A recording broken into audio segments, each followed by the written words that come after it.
So, there we go. Welcome guys to another episode of Beach Fishing Antics. Not on a beach, on a river, not with a rod, with a cormorant. Welcome to China. Hello, boy.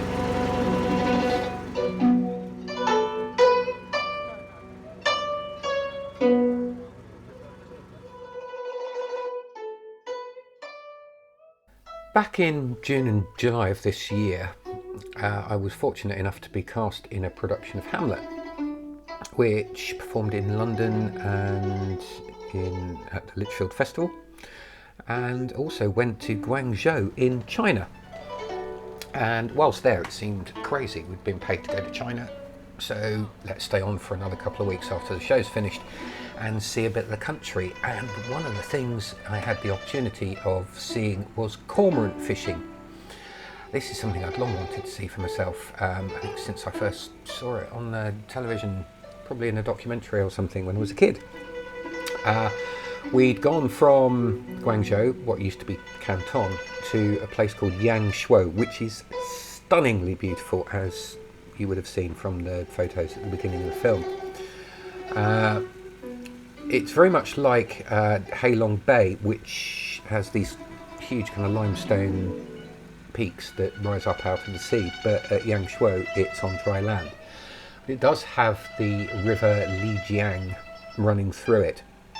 So we went to a place that's sort of between Yangshuo and a place called Jinping on the river Li, and to see this cormorant fishing. It's mostly done for tourists now, but it is something that has been traditionally done for over 1,000 years in China and Japan, and apparently was also used in the West, in France and in the UK in the 16th and 17th centuries. Basically what they do is the fisherman ties a snare around the neck of the cormorant. These are great cormorants. It's not tied tightly, as you can see they're munching away at tiny little fish and they can swallow those, but anything larger will be stopped by the snare, and then every so often the fisherman will grab him out of the water, as he's done there, and get him to regurgitate that larger fish into his own basket. But they can swallow the smaller fish, so anything that the fisherman's not interested in is fine for the birds. There we go, there's another one being hoiked out. A quick check. No, there's nothing in there. Send him back to fish. Now, some people do think this is cruel. I didn't get the impression that it was cruel at all. The birds looked really well looked after. They were really friendly, and they were in fantastic condition, and they live long and healthy lives.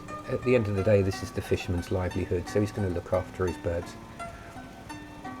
Certainly I didn't see anything that was being done to them that was in any way cruel. The birds seemed to be quite accepting of the way that they were handled. I'm sure they'd take the opportunity to leg it if they weren't. They look incredibly graceful under the water. Magnificently efficient swimmers.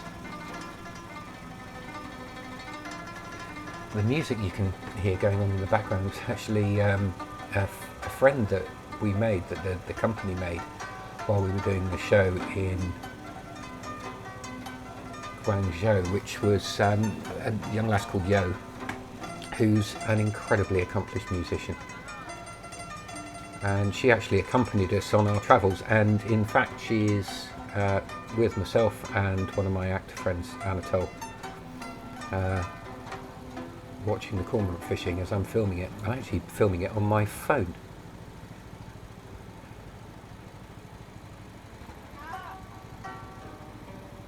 Yangshuo is about 2 hours journey by bullet train from Guangzhou. It was an amazing city. It's absolutely vast. I think a population of about 12 million or something silly. Huge place, incredibly crowded. The food was fantastic. We ate a lot of fish while we were there. In Yangshuo, one of the local kind of delicacies is river fish cooked in beer,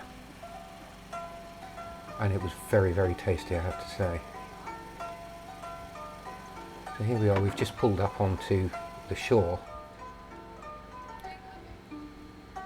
And you can see the size of the fish that the birds will try and take, and obviously it can't swallow that.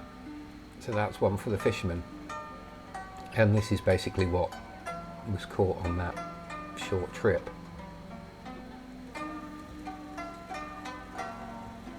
And there we go, end of the fishing trip, off comes the snare. Job done.